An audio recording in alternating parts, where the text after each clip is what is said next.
ওম শান্তি। দুনিয়ার সবার স্বভাব সংস্কার পৃথক পৃথক, সবার চিন্তা ভাবনা বুলি কর্ম পৃথক পৃথক, এই জন্য সবার চাহিদাও পৃথক পৃথক।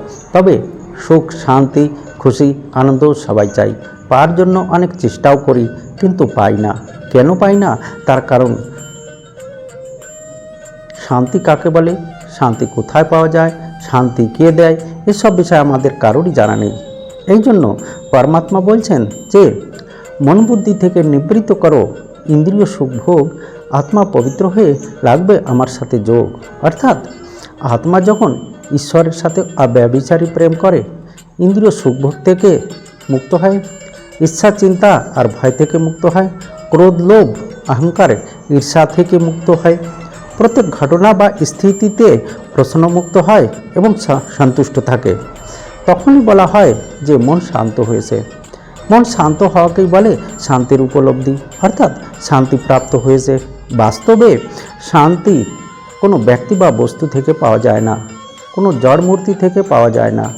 আমাকে ডাকলেও শান্তি পাওয়া যায় না, আমার কাছে চাইলেও শান্তি পাওয়া যায় না, কারণ আত্মা স্বয়ংই শান্ত স্বরূপ। অর্থাৎ ওম মানে আত্মা, শান্ত হওয়া মানে শান্তি প্রাপ্ত হওয়া। এই জন্য আত্মার স্ব-অস্তিত্বকে জেনে স্বস্থিতিতে স্থিত হতে হবে এবং বাস্তবিকতাকে অনুভব করতে হবে। যেমন আমি শান্ত স্বরূপ আত্মা, শান্তির সাগর আমার পিতা, শান্তিধাম আমার বাড়ি, শান্তি আমার স্বধর্ম, শান্তিদূত হয়ে কর্ম করা আমার কর্তব্য। এই ওম শান্তি শব্দ স্মৃতিতে আসার সাথে সাথে নিজ স্বরূপ অর্থাৎ চৈতন্য শক্তির সাক্ষাৎকার হয়ে যায়। একেই বলে আত্মবোধ বা শান্তি পাঠের মূল মন্ত্র দ্বারা সিদ্ধি লাভ করা। এই জন্য যেমন করবে কর্মের অভ্যাস, তেমনি হবে সংস্কারের বিকাশ।